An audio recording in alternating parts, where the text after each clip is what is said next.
Hello everyone, welcome to another live show, open mic night, chance for you guys to get involved, ask all your questions and all that wonderful stuff. First things first, let me know if you can see and hear me okay in the chat, that would be awesome.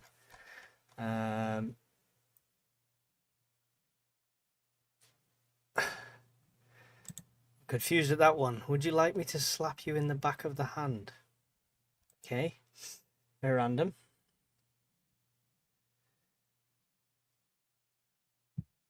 I've put the link 5x5. Thank you very much, Polonium and Trebor. Really appreciate it. All good. Excellent. Great to see so many of you in the chat. I've just posted the link there, the StreamYard link. You're welcome to come and join me on screen, on mic, etc. If you hear a slight hum, I've got a fan on me. It's needed, trust me.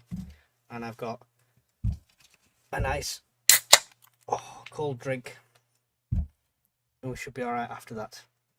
So, let me know any of your questions in the chat, and anyone that wants to join, please use that link there. Right, first thing I want to mention is the Scottish Prepper Meet. Okay, the Scottish Prepper Meet for next year. It's not even till the end of August. However, it is selling out. So if you are delaying this, don't delay it much longer. There's the details for that. Bush of Views campsite near Langholm. Their pictures on there are from some of the from the previous meet. It's going to be even twice as big as it was last time. Buy and sell, demos, training, networking, social events, and much more. Even some prepper games, prepper Hunger Games is planned there. So don't miss out on that. The link is down in the description. Hello, Ben. How are you doing? All good, all good. How's everyone doing? Not so bad, not so bad. I can hear you and see you and everything, so that all seems to be Hopefully working. everything's working. I'm only doing OBS. I'm not live streaming because I'm getting my intro done and out the way, and then I'll click stream. So I'm going to see if it'll go straight to YouTube as well. Fingers crossed. Right. We shall see. We shall see. If everything breaks, we know why. No worries. Yeah, so I just wanted to mention the Scottish Prepper Meet because there is limited places. It is selling out. And it will be sold out before it, and it's going to be pretty much the biggest meet so far, so really looking forward to that one. Lots of stuff planned, and even I am going to be doing some demos and talks as well. I'm actually, not passing that bug on to everyone else. I'm actually going to do something at this next one, so in for a treat there. The other thing I want to mention as well, because it's drawn on Sunday, is the raffle for the awesome donation that Lee sent in. If you can see everything there, well, if you can't see everything there, I've got it all here. So if you want me to show you anything, I've got it all here. This is L600 straw water filter. The retail on that alone is $49.99 in the bug out shop. Bags, tins, pots, cookers, cookware, all sorts. £5 a ticket. Link is down below. To enter that raffle, all goes towards Help for Heroes, so which is absolutely superb. Speak of the devil, and he shall appear. Hello, Lee. Hello. Oh. Hello, Lee. Hello, Alan. Just showing off all your stuff there, Lee. Yeah. Doing all right so far. I think we've got about just over 30 odd names on the wheel so far, and still time for people to buy the tickets and stuff. Yeah, no, happy to help. Yeah. You've been an awesome help. Lee also donated at the Midlands Outdoor Survival Meeting. We had a raffle in person there, which was absolutely comedy value when it comes to preparedness. Because we ran a raffle with no tickets whatsoever, and it involved 5 people stood around a table, tearing up bits of paper, writing 1 million names on. But, you adapt, overcome and adapt. Yeah. That's what it's about, right? That's what it's about. Looks lovely there, Lee. Are you outside? Again. Looks lovely outside, there. Yeah. I'm on my veranda. Yeah. Nice. So I had live stream because as you know, Michael's told me before, the internet is rubbish here. But I thought since I've upgraded, I thought I'll join you guys tonight.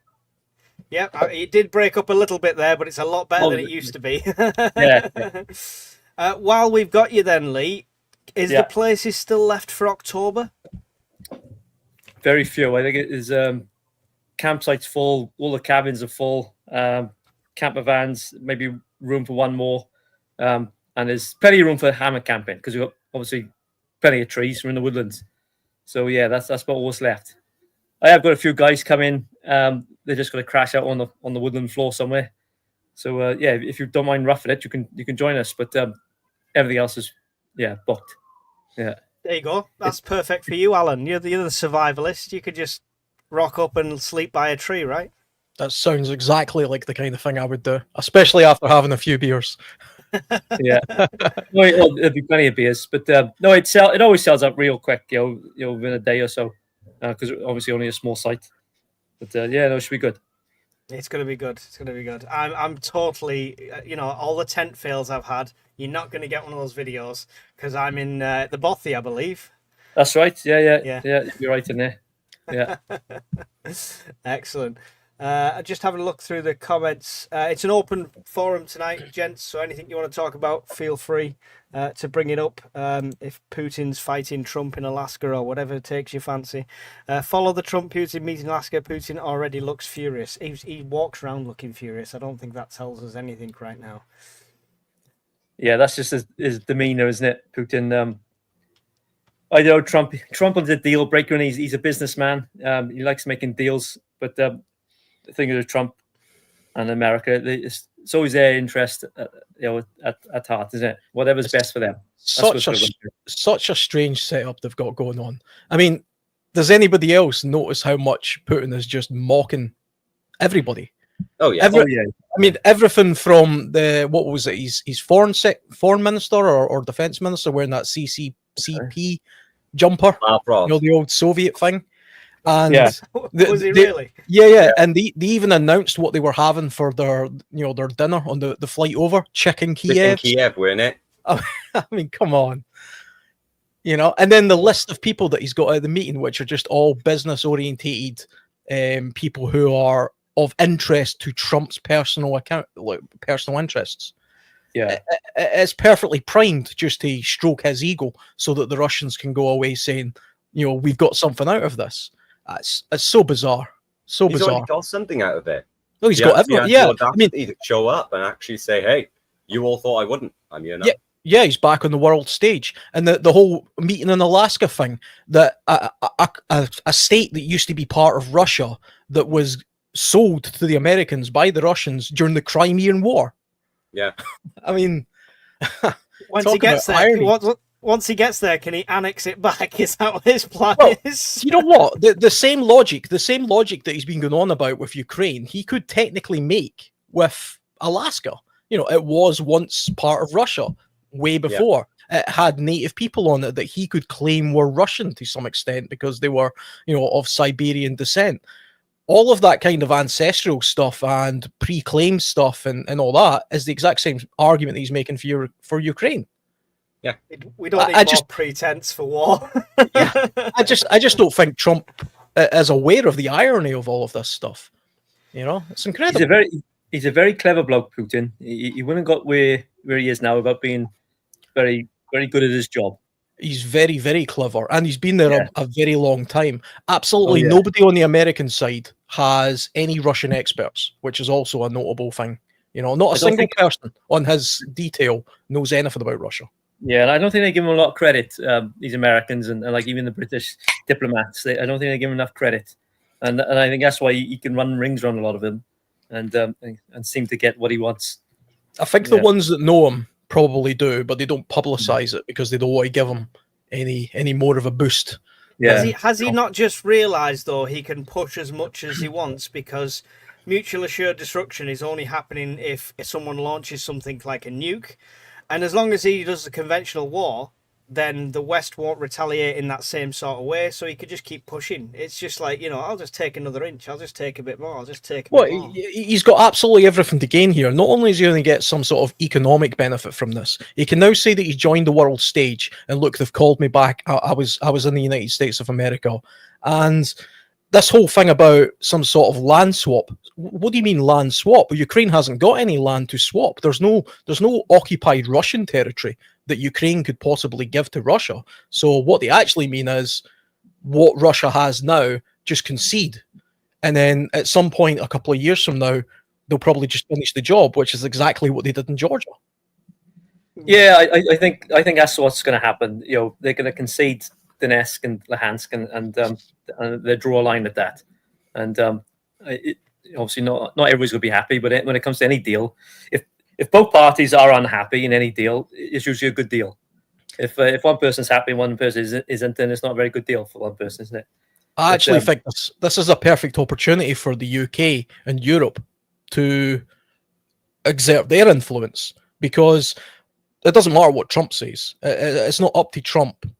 No. You know what land is given to Russia. That's up to Ukraine. You know, that's up to them. They have a whole system in place where they have to have a referendum to, you know, give up any kind of territory or redraw borders or anything like that. So it's not up to the Americans to do that. The Americans no longer give the majority of the finance and technical ability to Ukraine now anyway, because Trump stopped that, and the Biden money is almost ran out anyway. So Europe now pays more towards the defense of Ukraine than the United States does.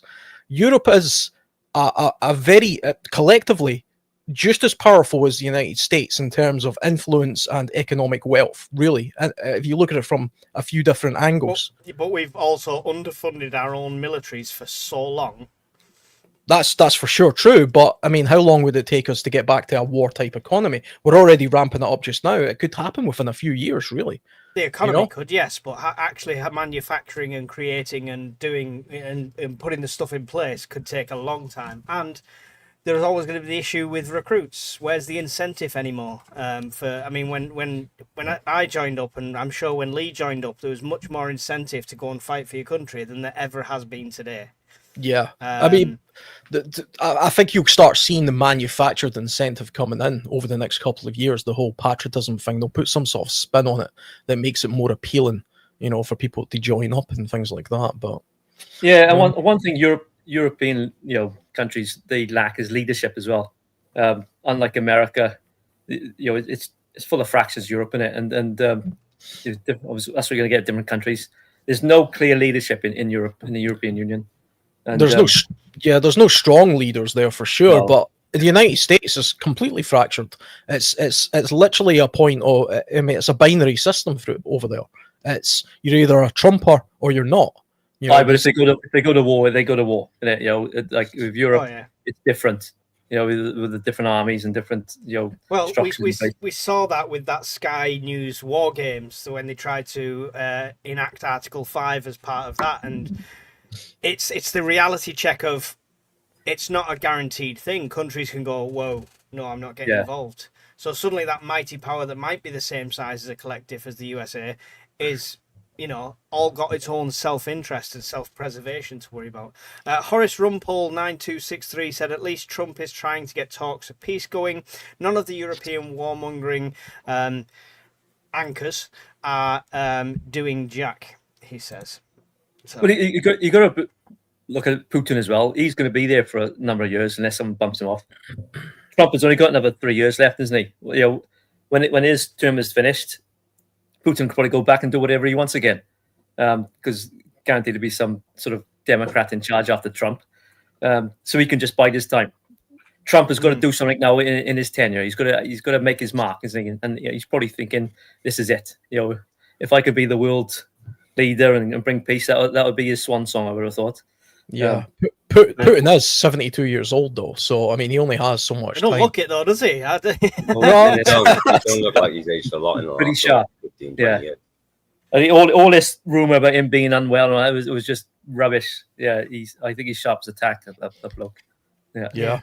And he looks more mentally competent than the pensioners that have been in charge of the United States over the last 8 years. At least he don't trip falling down the stairs. Well, Biden practically wasn't there at all for the last 2 or 3 of his premiership. Oh no, it was sad. It was anyone with like parents or grandparents in that it was sad to watch. He shouldn't have been in power. He'd lost it. So yeah, that's a shame. But Trump's trying to change the rules so he can run it again. Interesting. The other way is, of course, if it's a wartime state, then there wouldn't be a presidential election, right? They can postpone it. Yeah, for so long. I don't think Trump will try and run again. I think JD Vance will be the next president, to be honest. And that's what I think. I mean, that's a bold statement because usually it's Republican, then Democrat, then Republican, then Democrat, because everyone always wants change and everyone wants things to change, and it's the same over here, right? Yeah. We've ended up in the situation we're in, no matter what political allegiance you have, because it was getting so bad with one. People thought, oh, well, we'll try the other. Yeah. I think it the was Democrats. Mark Twain said about voting, they give you the illusion of choice. If it really mattered, if it really made a difference, they wouldn't let you do it. With voting. Yeah. So, I think that's what he said. So yeah, they give you illusion of choice, but there's no choice really. They're all the bloody same, to be honest. The thing is, I think the Democrats in the United States are now so far behind. They're just. I don't think they're going to win the next president. I don't think they'll be anywhere near it. I don't think they might even be out for the next. They could be out for 20 years. And if I was American, I would be a Democrat. So I mean, I don't really. I follow American politics, but I lean more towards the Democratic side than the Republican side. And even I can see, the writing's on the wall for those guys just now, just because they went so far with the whole woke stuff. That's alienated so much of that country now that nobody takes them seriously. You only have to take a look at the next likely mayor of New York as a full-on nutcase Marxist, communist. Yeah, well, that's like what we got in this country, isn't it? Well, yeah, to a lesser extent. Can I just say that I'm seriously outnumbered here? I've got Welsh, Scottish. I'm literally holding St. George's Cross all on my own here on this live. How you doing, Brian? All good, mate. How's things, guys? All good, yeah. all good. Yeah.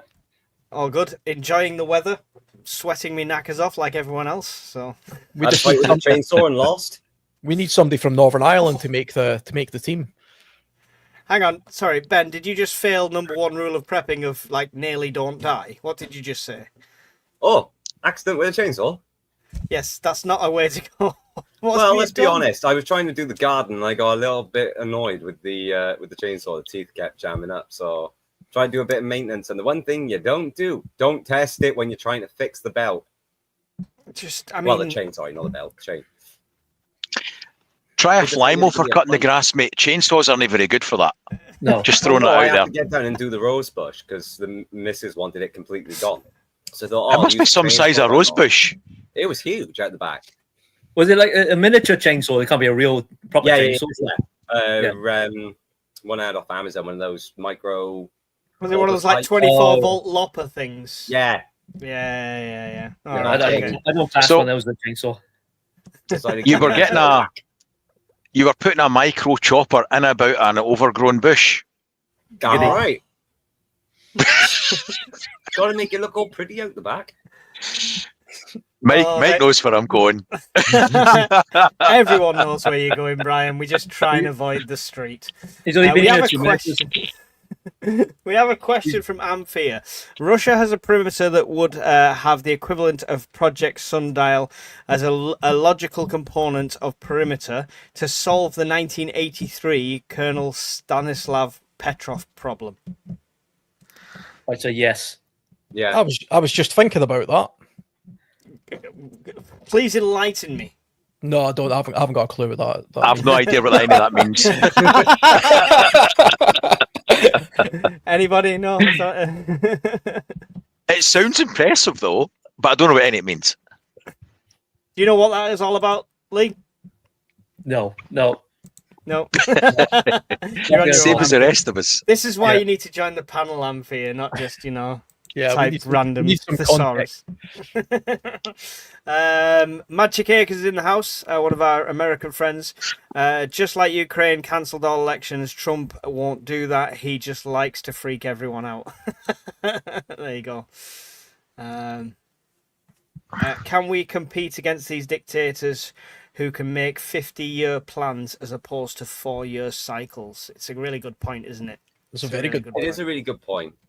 But I think we could. I think we could compete against it because of us obviously having our NATO allies. There's still never any common ground for what the previous party puts in place. No. Sunak tried to bring in conscription. Obviously, that was a last-minute attempt to grab Yeah. a right-wing vote grab. That didn't work. It got axed instantly. And all the party in power does is just want to blame the previous party. It's as simple as that, and make themselves wealthy along the It's way. It's the only good argument for the deep state, is the idea that there's some sort of state mechanism in the background that transcends government, regardless of which political party's in power. That's kind of got a bit of an overview of what's going on. Money. That's what's in the background that transcends all government. Money. Can I make a quick point about something that propped up in one of the comments earlier, mate? Go for it. There's an unusual amount of people get bent out of shape about any subject that encroaches on politics, on prepping, and I don't know why, because they're so closely related. Because my taxation and my ability to buy things to support my preps or just to run a house is largely dictated by who's in power. Whether or not I have any power in 10 years' time will be dictated by who's in power for the next 4 years.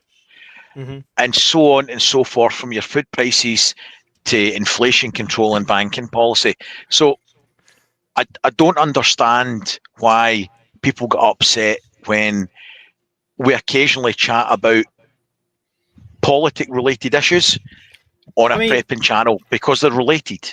This is the UK Prepper Network open mic night that we do every week when we can. Sometimes we skip it, but it's the open mic night. It's what you want to talk about. If you want to come on here and ask about the best way to filter your water, the best way to stave off radiation poisoning, that's the questions. But they come in and they ask these questions. What can we do but answer them? The thing is, no, it's a fair point. Sorry, mate, on you go. No, I was just going to say, it actually reminds me of a common argument I hear as well, the whole stay in your lane argument. Now, the stay in the lane argument is you should only pay attention, you should only comment on the things that you are, your focus of expertise is. Why are you talking about Russia if you're not some sort of expert in Russia? Why are you talking about defense if you don't work for the defense industry? Why are you talking about finance if you're not, some sort of financial expert? That messes us all up, Alan, because one of the things we always say on the fireside is none of us are experts in any of this. Exactly. We're all willing to learn. It's not just. If I had to focus on my lane of expertise, it would be beer and Sunderland. It's nothing to do with prepping, Yeah, I mean the problem I've got with that argument is I don't trust the people who claim to be experts in things anyway. I mean, who are these experts? Because we all seen the pandemic issue. All the experts were saying a particular thing then at a particular time that then changed. Some say experts, some say godfathers. It depends what you're thinking is, Yeah. I mean, I'm not an expert at anything. There's literally no subject that I'm expert in. There's some subjects I know a lot about because I spend a lot of time focusing on them and researching them. I would never claim to be an expert in any of these things though, and it's all just opinion, really. Expertise comes with experience, isn't it? That's what a lot of it comes down to. It's having experience for a certain amount of time, either being trained or, like, say, doing whatever you're expert in for a certain period of time. A lot of people are YouTube experts in it. I mean, for sure. I mean, if you've got all right, Lee, no need for the digs, charming. I mean, you know what I mean? They've seen something on YouTube and everything. Oh, I can talk about that. I'm an expert now. But even though they've had no real world experience of it, not for any period of time anyway. Oh, 100%. 100%. Yeah. What Lee just said, there's the textbook definition of what the competent person would be deemed to be, and the HSE guidance on it's like 72 pages, but basically it's nearly word perfect. What Lee just rhymed off there is it can be by training or time in service and role. So that's 100% spot on. Yeah, I have no qualifications for the job sector I do, but I have 30 years experience in it. Yeah. So and then you could have someone doing the same job who's just come out of university and got all the degrees, but they're nowhere near as expertise as yourself with all that experience. Exactly. Sorry, I just interrupt you for a second because we got a super chat. Woo! Everyone disrespects experts until they need a heart transplant and they want a surgeon. There you go. It's a good point. But I'd rather have the surgeon that's done 50 operations than the one that's just qualified. Just throwing that out there. But it's not about disrespecting experts. I mean, if you've got cancer or you need a heart transplant, speak to a cancer doctor or a surgeon, a heart surgeon. Those are the people you have to refer to. But to be excluded from a conversation or a debate because that's not your primary focus of expertise is absolutely a race to the bottom, especially when it comes to politics, because politics isn't about individual experts. Who would be the experts in politics? The politicians? That's just ridiculous. Even the politicians, by their very definition of their job, don't agree with each other. That's literally how our system works. So if I was sat here beside Tony Benn or something, and somebody was to ask me a question about socialism, his expertise and his great experience and raft of knowledge, you would think should trump anything I say. But does it? I thought you said Mr. Ben there. I thought that's another prep we know. You don't need He's not been on in ages. You don't need a surgeon. What you need is some colloidal silver and a multi-tool. I'll do your heart transplant, not a problem. That's not medical advice, YouTube. Please don't kick us off. What do you think will happen then with this meeting? What's your consensus, nothing. folks? Nothing. I genuinely think nothing will happen. I think Trump thinks nothing will happen either. He's going to come in and say, we want you to do this. And he's going to say, well, I'm not going to do this because I want to take this. And that's it. They're going to walk each way. Have you noticed that Trump tends to follow or agree with the last person he spoke to? Yeah, I've noticed that. That's the problem. That's why at the moment you've got European nations trying to get together and make a little bit of influence by, they're putting out their not so subtle messages because they're trying to influence Trump, because Trump does tend to walk away from literally any meeting with anybody he's been with on that person's side. A couple of exceptions to the rule. There's been a couple of times where that hasn't been the case. He did walk out of a meeting with Kim Jong-un once, and he did have that famous sort of where he was putting down Zelensky in the White House. But for the most part, he tends to sort of just think, we've made a great deal here, and I really respect this guy now, no matter what. No, but that's what he is. He's a deal maker, and let's be fair, he's an entertainer. Yeah, from The Apprentice and stuff like that. He knows how to play the cameras, he knows how to work the crowds, and he knows business. And that's where his expertise lies. If we talk about expertise, people say, oh, yeah, but he lost millions. Name a good businessman that hasn't. Yeah? Exactly. If 3 or 4 businesses fail, you've learned something each time. It's just... I mean, you've got to hand it to him. For us, there's lots of anti-Trumpers out there, but the guy's a winner. I mean, he basically wins everything he does in life when you think about it. I mean, he is a billionaire. He is famous. He's president. I mean, you can't win any harder than what he's won twice. And let's be fair, when it comes to wives, he's definitely punching above his weight. Yeah. What he isn't is a politician, and no, it's not. And that's why I like about him, to be honest, because politicians are slimy and they spin things. He just says what he thinks, and if people make a mockery of it, so be it. You don't really care. Who would care if you had all that money and then you had that power? You wouldn't care what you said, would you really? I wouldn't anyway. Yeah. No. Yeah. Even though I kind of fall on the Democrat side, I was so glad that Trump won over the Democrats, because the alternative to him, to me, was just horrendous for the world, not just for the United States. The continuation of the woke virus, which permeated everything. The woke virus, like that. that was devastating to everybody, and it affected this country greatly as well. So I was so glad when I've got the cure for the woke virus right here. Yeah, I've had a few of them as well. I thought it was a kick up the arse. To pull this into prepping, I know that's crazy to think about it, but to pull this into prepping for a sec, Elusive Dartmoor had a question, which we'll go around the table on. What preps do you still need? And we'll leave the last question for Brian, but what preps do you still need? Ben? Straight off the bat, first things you're going to need is your preps. Water.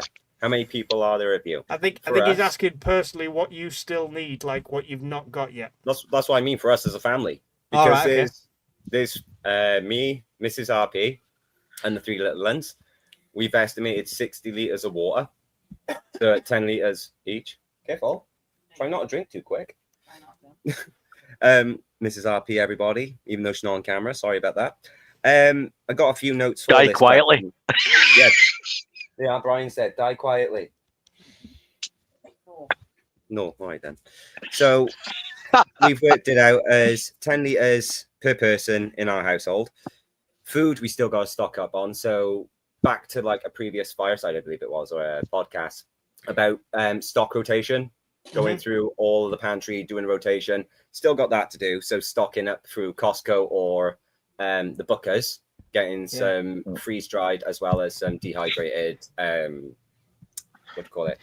Freeze dry is a great luxury, but that would always be after everything else. Oh yeah, definitely. Stock everything you already eat. Don't Yeah. stock loads of spam if you can't stand the stuff. Yeah, stock everything you eat. The freeze dry you're not going to eat on a regular basis and rotate out. Because of the price of it over here. Unless you're going out hiking, it's a great thing for hiking in the little packs.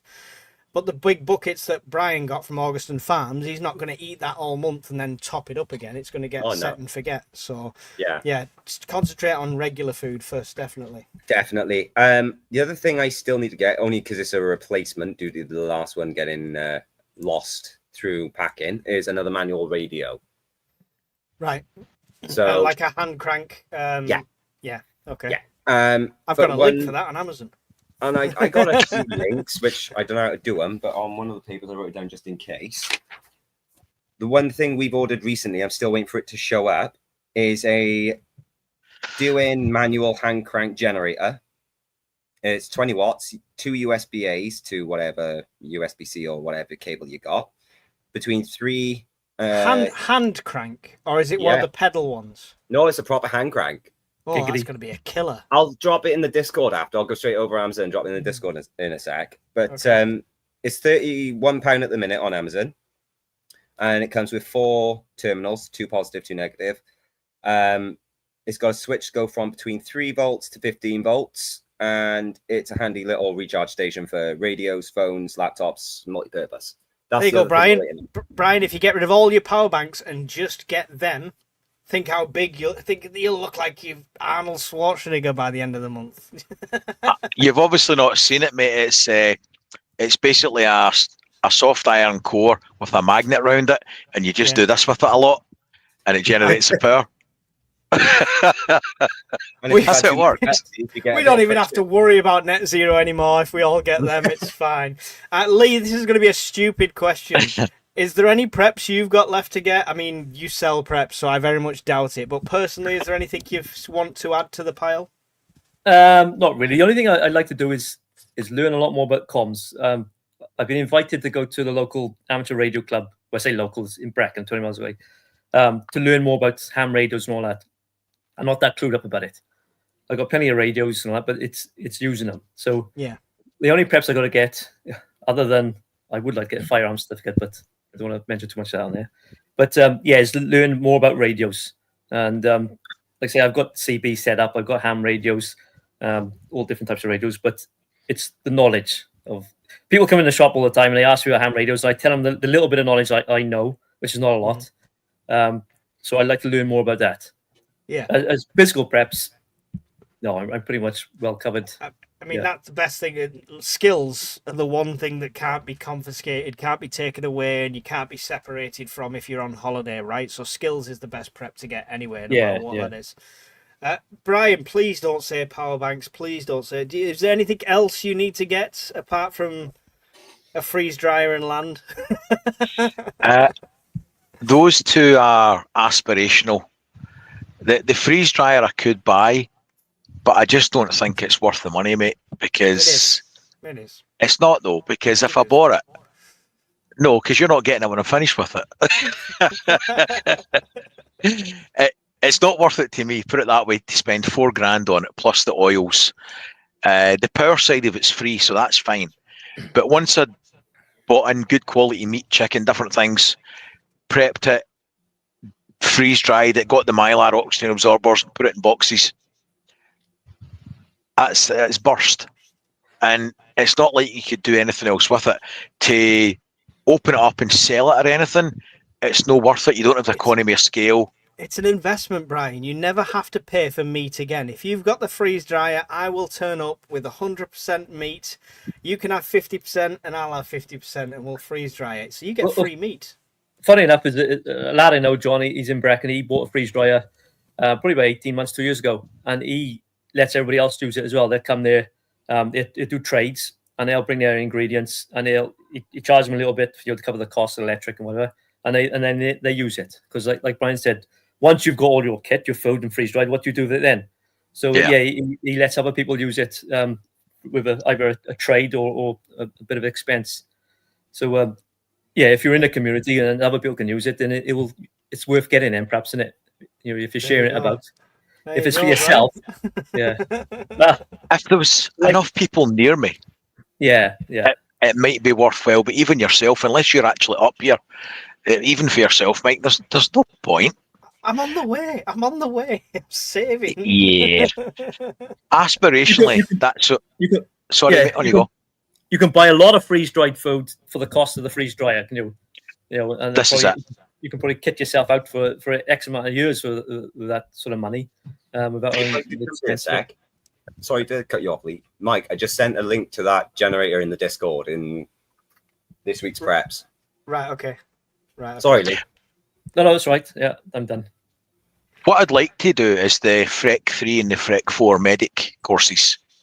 Okay. That's what I'd really like to do, because I've done loads of first aid courses, but only to a level. And it's basic first aid, so no trauma, other than basic, your basic health and safety in the workplace one, and also the wind turbine rescue one as well, which was a bit better. But other than that, I really would like to do more first aid, more advanced first aid training.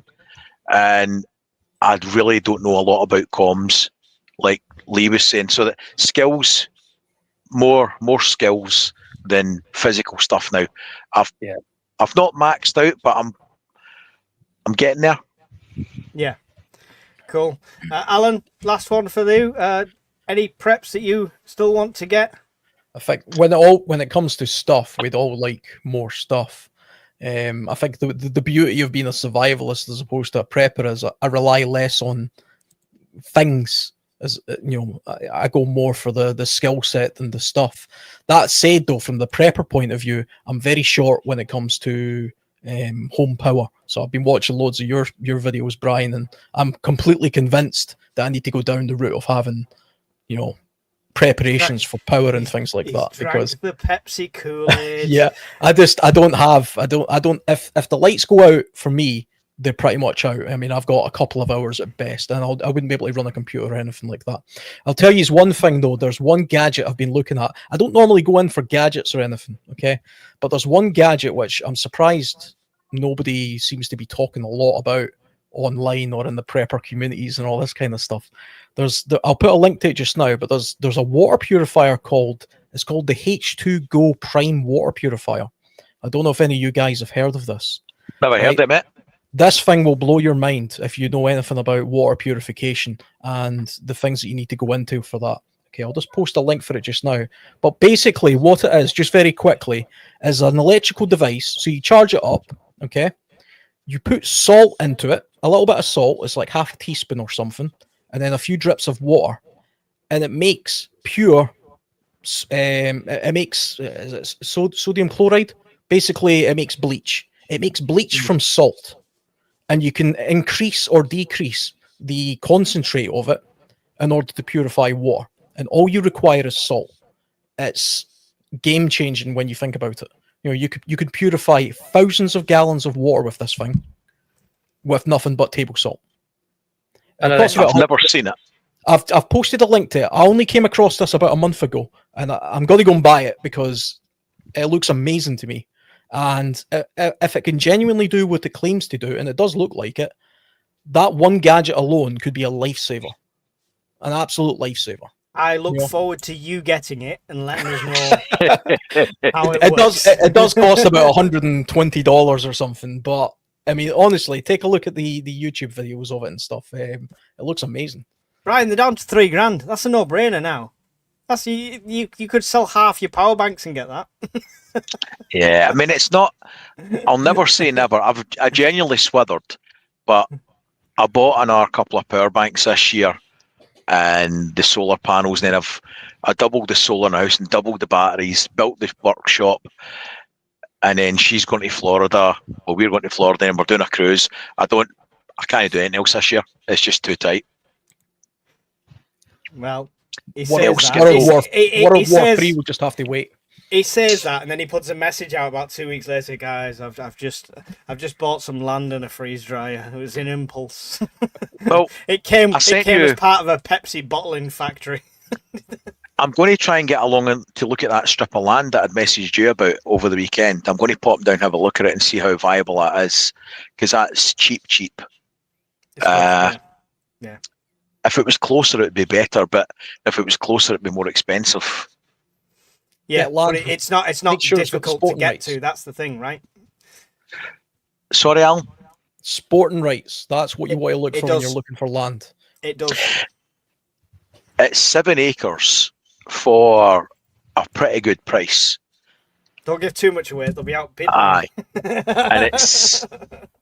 I'd messaged my wife. I'd sent Mike the message. I was like, how much do you love me? She's like, what do you want? And I sent her a link, and it's like, I'd really like this.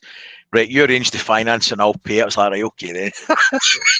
She's a keeper. She's a keeper. Don't tell too much about the land, otherwise Lee will No, be no. opening the bug out Scotland branch from under your nose. I was talking to Lee about. You don't mind sharing, Lee, with Brian and everyone. When you first started that place, it was like a shed, wasn't it? Yeah, well, there was an underground water reservoir, roughly 8 meters wide by 11 meters long, and like I say, totally underground. Obviously, it was a tin roof. Nothing else here on site at all in the woods. So, yeah, when we bought the wood, then we established a road and a yard because we had a felling license for the trees, and we dug out the front end of this water reservoir, so it looked like a shed. So a few years later on, when we got the workshop up and running and the other buildings, we applied for planning permission to turn this shed into a house. And we had to establish a business here first and all that. And yeah, we got permission for the house, and this is where I live now.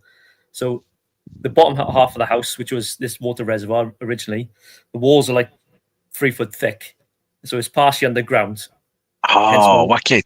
Yes. And so, yeah, and like my little, what the kids call the prepping room, my little bunker's on the side of it as well.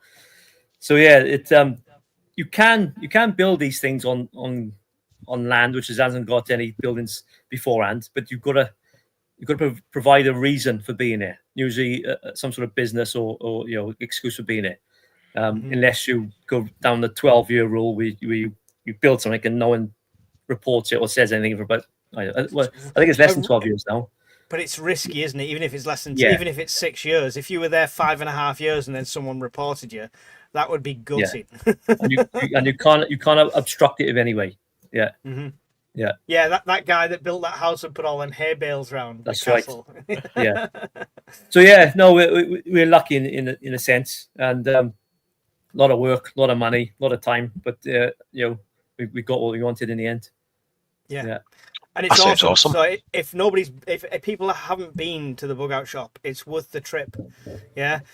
Lee does loads of great videos, but it still doesn't do it justice of actually being there. And it's all the little stuff that he sells, like containers and stuff that you wouldn't even think of to do your preps and stuff like that. All the way up to full on crossbows, blades, everything like that. Everything you could think of being a prepper is down there. And if you go to the bug out weekender, 10% off, right, Lee? That's right. Yeah. There you go. So come and sleep in the hammock or up against propped up against the tree, and you get 10% off as well. Bonus. Happy Homestead. How much of your prepping involves keeping things secret versus building community? This is an interesting question because this is the shtick we get a lot of times through being on YouTube. Me and Brian's probably answered this a million times. If you don't mind, Lee, I'll come to you first again because you've probably had the same sort of thing. Oh, I'll just come to your place. I'll just come and get your stuff. How much of it do you think it is legitimate and how much is just bluster? I never worry about it too much. I've heard a few other preppers go on about funky prepper. No, don't tell what you got. You should keep it secrets, and it's the first rule of prepping. Don't tell anybody. I've heard from experience, boys who went to like Bosnia and that. I didn't go myself, And out there, they ransacked, once it was all cut off, they ransacked every house, no matter if there was a prepper or not. So if there's a breakdown society, they don't care if you're a prepper or a postman. They're going to come to the house. And what they've done out there, they went to the biggest houses first. They went to the richest people's houses first, but they went to everyone. So you could hide away and not tell everybody what you got. But if you're bugging into your house and there's a breakdown society and there's gangs roaming around the streets, they're going to come knocking on the door anyway. Yeah, even if you're secret squirrel, they're going to come and knocking on the door. So in that respect, building community is probably better, right? Yeah. Community is key, isn't it? We've gone through First World War, Second World War, and people bonded together, and they formed communities and they helped each other out. Yes, we're not in the same country now as we was then, but growing up, especially where I am in a rural area, everybody knows everybody, and so if something really bad happens, we'd probably stick together. And I like to think so anyway. And if not, I got plenty of crossbows I can defend myself with. I don't know whatever you mean. We don't say things like that. You've got lots of target sport goods for playing target sports. Clearly, that's the one. That's the one. So, like I said, I never worry about being top secret about what the preps and all that. It doesn't worry me at all. Yeah. Brian, you were, because when we first met, you didn't want to be on camera. You didn't want anything like that. Why the change? It wasn't so much for the security side of it. It was more for the employment side of it. So, and I don't advertise what I do for a living, and I don't advertise my employer. So I keep that side of my life separate. Yeah. So I'm not that fussed about that. And I noticed that people don't want to see a set of hands on a screen. They want to see somebody and interact with a face, even if they're plug ugly like me. So they want to see you and hear from you and talk to you. Mm-hmm. And it's the risk versus reward scenario for me. It's better to have more people prep a little than one or two that prep a lot. And there's... If you've got a lot of people have got a lot of little preps, they're less likely to be a threat to you in a short-term shit hits the fan situation because they're sorted.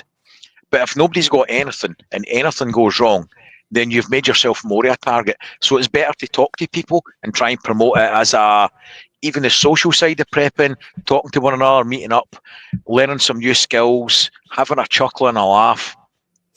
I mean, the prepper weekend we were down in the Midlands, we spent 2 nights just ripping the piss out one another and laughing all night.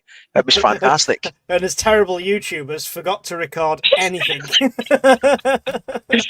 So that's how I look at it. And for the threats side of it, I've lived here all my life. I know everybody around about me.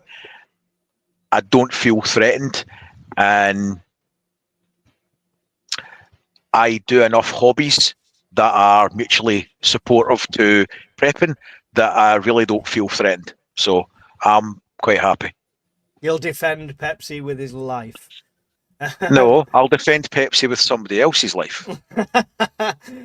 Ben, you on the new front of starting a channel, you're just getting up into this, so you've not enjoyed the trolls and death threats like I've had, and I'm sure these guys have had as well yet. Does it worry you, or do you worry about putting your face out there, putting the brand of a prepper on you? Because you're in a not just a house like in an urban area, you're in a block of flats, right?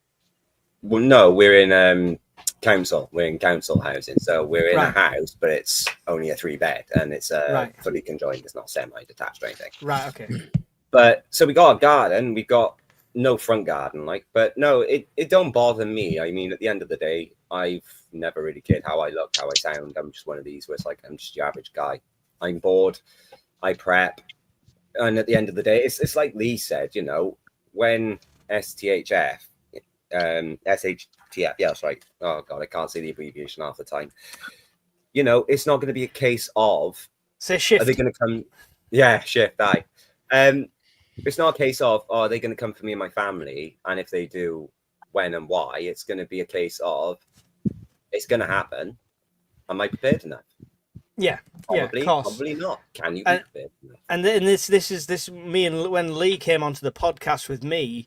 Yeah. it changed my mind on being bug out ready, because he made a very good point as if there's 10 of them, no matter how well equipped you are, you're still only one pair of hands. Are you going to fight off 10, or are you going to get out of there? Are you going to put your family at risk by fighting people off, or are you going to bug out? And it kind of changed my persuasion on that side of things.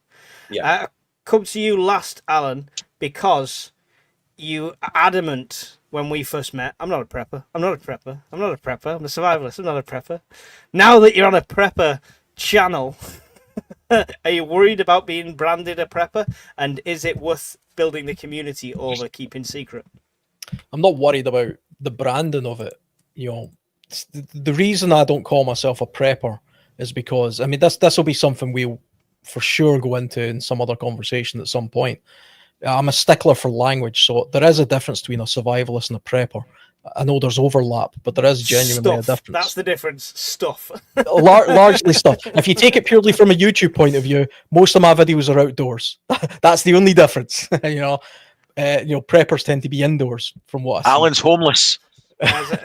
As opposed to what he's saying, I'll read between the lines. What he's saying, as opposed to Mike, who sits on a chair and steals a living talking about this shit, I go out and do it, is what he's saying. Well, I genuinely, I will answer the question, but I genuinely don't see one being an advantage over the other. They both do something different, and I think if you focus entirely on one of them, you're missing massively out, which was always my problem. I spent most of my time just focusing on wilderness survival. That was the only thing I ever did, and I've missed so much of the prepping side of the skill set out. You know, I don't know much about, you know, energy or radio telecommunications or setting up networks or any of that kind of stuff. That's the point of me being on these kind of channels now and on Discord and things like that, because I'm trying to build my knowledge there. I'm not worried about being noticed on the internet. I think if you have a YouTube channel, you at some point decide I'm going to be a public figure to that extent. None of us are trying to be famous on YouTube, because this isn't the subject you would do. You know, you would be doing Fortnite games or cat videos or whatever. You wouldn't be doing survival and prepping. Even the biggest preppers, like, you know, the Canadian guys and all that, right, with a million subs. And SHTF situation, who the hell's going to recognize him? Probably nobody outside, you know, the million people across the world that watch him. You know, so I don't think that's a bit of an issue. There are some things that I keep confidential, though. Like, I do have bug out locations with caches. I've spent 3 years building caches. That makes me slightly different from a lot of other survivalists and puts me more into the prepper type and into the prepper zone. You know, so I have quite large caches, several of them, and I keep the locations of them secret. I do plan on making videos about them, but I'm very cautious about how do I make the video without giving away the location.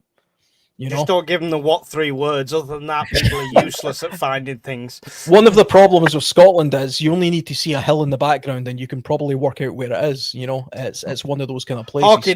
Hawkins can. He's scary like that, so just be careful. Yeah, but I mean, other than that, from a keeping things private point of view, I've been on YouTube now for a lot of years, even though I'm a very, very small channel. And I've seen some of the backlash from revealing certain things. So there's some things now I just don't talk about. I don't talk about my current employment. I don't talk about my background too much, you know. And there's nothing special anyway. It's, you know, I wasn't in the SES or anything, and I wasn't, you know, I'm not in some high flying job or anything like that. Listen, so there's nothing special there. But if you're going to be on YouTube and a prepper, you just have to know a guy. Yeah, everyone knows a guy. Yeah. As long as you know the guy on the balcony, you're all good. We all know the guy on the balcony. It's sensible to take some precautions, but you don't. I don't think you have to be completely incognito. But I mean, if I was going to give somebody advice to be 100%, you know, prepper or survival oriented, then I would say don't go near YouTube at all. Don't go public about anything ever. You know, I know, but that breeds the lone wolf mentality, and the lone wolves. It's every single Hollywood film where the survivors are always just a random group of people that happen to have been thrown together by chance, and they always come across a prepper's stash because the prepper was a lone wolf and he, you know, tripped himself on a nail and he died. It's lone wolf is not the way to go with things. Lee, there's a quick question there before we carry on. Is the bug out weekend suitable for little kids under 5? Yeah, of course it is. Yeah. We don't do anything too extreme. It's mainly just a get together, a social event, and I open up the stage as it were to anybody who wants to do talks or demos. I did plan a bit of a walk last year, and there was kids on that. We went up the local hill for a bit of a walk. But yeah, it's open to anyone. Yeah. I'll do a talk if you want to put up with my rambling, Lee. I don't mind doing something. Yeah, so there's a few boys interested in doing it, and all I do, I put a board out, and they just write their names on the board, what they're going to talk about, and what time. Yeah, that's what I usually do. Yeah, I'll do a talk how to locate Brian's house. So and all the reasons why you shouldn't. I hear there's a bit of leakage, isn't it? I've fixed the leak. I All hope. good now. I hope I fixed the leak. Fingers crossed for you, bud. not on the new shed, Brian, is it? Yeah, mate, it's leaked more Oh, times than Mike's tents. Alex, Let's not exaggerate. Thank you. I got a question for you. You know when you said you got your own, obviously, confidential caches and that? Yeah. Would you say then, as a survivalist, it's going off Mike's point, like being either labeled a prepper or survivalist, would you say that being a survivalist, your thought process is different to a prepper and how you, like, in terms of bug out? Because you're so used to being outdoors more, where preppers either bug in or bug out. Would you say that, like, your thought process in that regard is different to a prepper? Yeah. Yeah. Generally, I mean, you'll always get one person who can say, well, I am this thing, I am that thing as well, and I do a bit of this. But if you're looking at something broadly, if you're looking at something from a big picture point of view, to my mind, and you guys might disagree, to me, a prepper is about sort of weathering the storm with what you have. Yeah. And a survivalist is more about getting through the storm with what they know. I think it's a personal opinion on a lot of people. Like, I always said prepper, right? But probably before I got, started the channel and started reviewing stuff and getting even more and more stuff, I was probably closer to survivalist when it comes, because I think a lot of preppers, like you see on the American TV shows, they're like not physically able to get out of a house, but they've hoarded stuff, but they've never looked at skills. Whereas I see my skill set as the number one prep I have. Yeah. So like you say, Alan, I think it's just down to wording. But I don't think I could label myself as 100% prepper, 100% survivalist. I think the whole thing's a crossover. Every prepper should be learning skills. If you don't learn any skills, no matter how much you stock, guess what? That's a clock. That's a countdown clock. Yeah, And I think if you're in the mindset of bugging out, right, which should be the last case, just if you're bugging out, it means all your plans have failed. If you're bugging out, that's when you become a survivalist, is it? Because you've left your preps and your house and your security. Now you're out in the sticks, and you should be becoming a survivalist. Then you should be, and if you've got no skills, you're not going to survive very long, because you can't carry all your preps with you, can you? You can only carry so much. So there's the crossover. I mean, you don't have to be a survivalist to be a prepper, but if you're going to be a prepper and you're thinking bugging out, then you're going to have some sort of survival skills. But how many preppers, Lee, have that as a plan in their head? Or if it comes to the worst case scenario, I'll bug out, and all they've ever done is a weekend camping at Haven holiday parks. You know what I mean? Well, this is what I said on a video I'd done previously. A lot of people are thinking this romantic view of bugging out. Well, I got my bag full of gear. We've seen a little bit of it in Derby last week, didn't we? They're living in a bloody dream world, like, if you think you can just go out in all weathers and think, oh, that's right, I got my tent, I got my stuff. Yeah, forget about it. Yeah. Well, we came up with Plan C while we're at the Midlands Outdoor Survival Meet. We sat around and said we can bug out with no kit. All of us can bug out with no kit. All we do is follow the hiker's trail up to the Highlands and get all the dead guys' kits who thought they could bug out to the Highlands. So yeah, if you haven't got the skills or even the tenacity and the mindset you're not going to last, more than a couple of days, especially if the weather's crap, if it's wet and it's cold and all that. I've seen it in the army. The down, what's the word? Well, it goes downhill pretty quick. People's can't think of the word now. Morale. Yeah, the morale goes down pretty quick, and when it turns bad, especially like say if it's cold and wet, no matter how many preps you got, if you're not in that mindset and you haven't got some survival skills, you might as well forget about it. The fortitude your mind against the elements and be able to not, like if you're bugging in, if you're trapped in the house with your family for say 30 days, say there was I'm going to go sort of a bit extreme, but say there was a radiation leak. I mean, Brian, you should know a bit about that. What's going on up there at the minute? Yeah, jury's out on what that is. But no, like if there's some kind of radiation leak somewhere and you're stuck in the house for 30 days, say you and your partner, if you got one, don't get along great. And there's a lot of like high tension. There's a lot of I need to get out. I can't stay in these walls anymore. If you haven't got the mindset to be able to, so they're married then. Yeah. off you go, love. You don't need an NBC kit. You're fine. Your rage will protect you. Take deep breaths, darling. But it's like if you get those kind of moments, you've got to be able to diffuse that. Otherwise, no amount of prep, no amount of knowledge, and no amount of I'm going to calm it now, calm. It's going to work. Nothing's going to work. We've said it before. We've said it before. Like plans don't survive first contact, do they? So No. I mean, and you've got to practice. What Lee's saying about morale is absolutely bang on the money. Yeah. And if you are a lone wolf, or it's just you and a family of people who don't prepare, so you're not only worrying about yourself, you've got to worry about all of them. You don't even worry about yourself. That comes after you worrying about your family. If you're doing absolutely everything for all of them, the stress that'll put you under is ridiculous. This is why community is best. This is why sharing stuff, getting partners involved and stuff like that. And I know it's a nightmare task sometimes, but not doing that alone is a morale booster. In the army, Lee, the morale booster was all the lads around you doing the same thing in the same shit, right? You pick each other up. There is an extreme to each of the mindsets. On the prepper side, this is sort of a prepper who hasn't thought it through very well. The idea that you can just hoard as much resources as you possibly have, tons of food and tons of power banks and things, and put it all into one place and just live off that. I feel so attacked right now.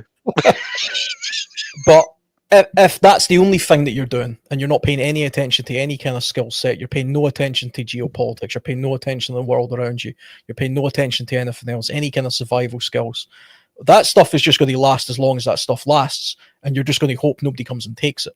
Now, it doesn't matter how ramble you are, eventually it's going to run out of stuff. Equally on the survivalist side, if you're talking about wilderness survival, by the way, I don't think a survivalist is just about wilderness survival. That's just one thing. But a wilderness survivalist, for example, the idea that he can just wander into the woods and then live off the land is batshit crazy. That's never going to happen. It's romantic. It's a fantastic idea, but I'll tell you that even in places like the tropics, it's incredibly difficult to do that. I've tried to do survival in most climates in the world, including the tropics, and obviously I'm from Scotland. I do most of my stuff in Scotland. I realistically, with nothing at all, if I did the whole naked and afraid thing and wandered off into the Cairngorms, if I wandered off into the Cairngorms, I honestly wouldn't make it past probably 6 or 7 weeks in the dead of winter. That's why I've got caches. And those caches are 1 month long caches. They have resources in them, but mostly it's food. I don't have water or anything, but I have the means to purify water, but it's basically just food and shelter and clothing for a month at a time. Horrible image of you running about in a loincloth made out of squirrels, mate. It's not a good thing. I'm to hold in my head. Trying to hunt wild haggis with the tourists. I've tried it all. Great Gala put a £5 super chat in, which is awesome. Says UK Urban Prep Survivalist, or UK Urban Pepsi for short. Oh, disgust me. You disgust me. A big shout out to Great Gala as well. This is why we have a community. Mrs. Urban Prepper found that the cream that she got off Mitch at the weekend really helped her feet, but all of a sudden she's broke out really bad. He even saw how bad it was. We've ordered Neosporin. It's still waiting to get a 3-day delivery. Has took 7 days so far. He drove from where he is to where I am to drop her off a tube. That's what community is about. That's what. Oh, network's legend. about. There you go. So big shout out to him in his debt. He got himself a giant UK PN flag for his troubles. He's probably thinking, where the hell am I going to put this? But, you know, I wanted to shout him out for that one. And to be fair, could I quickly just touch on one thing? I noticed as well when you said it was open mic and all, that is one of the topics within like news and that is about prepping. And just like that, guys, another reason why you want to prep things that, you know, if you got a spare bit of cash on the side, you wouldn't necessarily think to prep, but something that could negate the effects of, say, a bad breakout on a cream rash or something like that. Mm-hmm. You know, always make sure you double check your first aid kits, even if you don't fully prep and you're not a prepper. Just double check your first aid kits and just think to yourself, or if I do go out in like the sticks and I go and knock myself against some Japanese knotweed or something like that. I've got every other cream and every other possible medical walk-in prep. pharmacy. Look at this behind me. I've got Lloyd's Pharmacy behind me. It's the only thing I didn't have. Yeah, and that's the choice. And Gal, I gotta shout you out as well, like Mike guys. That just actually displays the whole focus on community prepping. It's not just a focus on building a community foundation to work upon for such as shit hit the fan moments, going down and doing trade routes and things like that. It's all about just coming together, utilizing your skills, your knowledge, and these are the outcomes. Yeah, and we try and push this community. So this is the best thing. When I mentioned like they meet down at the bug out and the Scottish prepper meet and stuff like that. If you've never camped before, if you've never tried your kit before, if you've never done any of this before, it's the best place to do it. Because people will have spare everything, people can repair everything, people will help you. If you go and do it at a Haven holiday camp, it's not going to happen. No. 3 people brought spare tents to the MOS meet because they knew I was coming and they'd seen my videos. I mean, I don't know whether to be flattered or insulted, but 3 people brought spare tents just in case. But that's what the community's all about, right? And Lee's now nervous because Brian said you've rented him a bothy, so it's probably going to end up burnt down. But don't worry, Lee. I promise I won't burn him down. I'd make him sleep outside, but there'd probably be a flood and Noah's Ark would go past. Yeah. And no, it'd be good as gold in the bothy, I'm sure. There is a little wood burner in there, and if you can't light it, I can light it for him. That's fine. Yeah. Look at that backhanded insult there. You're literally playing with fire here. And it's not only that; it's like the Pembrokeshire meet that just went by. You know, I know somebody, I won't name names in case they don't want to be mentioned, but I know somebody in our Discord who went and was the first time, I believe, if I remember reading the message correctly. And they said they did not feel like their feelings portrayed they would, which is they felt like they were going to be an outcast, that it's all one of those, oh, everyone's going to be nice, they're going to talk to me, but I'm going to still have that reservation of, oh, I don't feel too comfortable. You won't get that. In fact, it is the complete polar opposite. Do you know what, Ben? We have somebody like that at every single meet. At the Scottish meet, there's a lad that is always in the chats for the lives and stuff like that, and he nearly turned his car around and didn't come. He had a lot of stuff going on in his own life and stuff like that, and he didn't know anyone, and he was already a bit nervous about it. Nearly turned around. After the weekend, he was so glad he didn't. And it was made to feel so well. It's an unforgettable experience, guys. It really is. I mean, myself, I've got to get to one. I got issues at home that we got to get sorted first, but as soon as I can get my kit put together and get straight to a meet, I'll be at one to do my own little workshops for things. But definitely, guys in the chat, you guys who haven't been to one, go and do it. Put it on the bucket list. And Lee's nearly sold out and Scotland's nearly sold out, so do it now. Do it now. Don't be like me, one who's going to end up waiting until last minute, find out he's got a free day in his diary and then can't go. All right, Brian's always got spooning room for you, Ben. Always, mate. Always. I've not ignored your questions, chat. I have starred them all. We'll get through them. Anyone on the panel, if you have to go at any point, just shout out. There's no obligations. So, In the film, The Days Ahead, which is the one I've just done the interview for the guy that produced it, the family had water bricks stacked up against the wall and said it would protect them. How does that work? And surely it renders the water undrinkable. No, it doesn't, and it's a natural radiation barrier, right? Brian, you were shaking your head. Do you want to jump in on that one? No, I'm just saying that it doesn't. It's not going to irradiate the water. No, You're basically trying to put mass between you and the particles. So whether it's concrete, earth, sandbags, water, you're trying to create mass between you and any of the harmful radiation. And that's why you'll see them in bunkers. They'll put dog legs and stuff in the way so that it kind of attenuate down a pathway.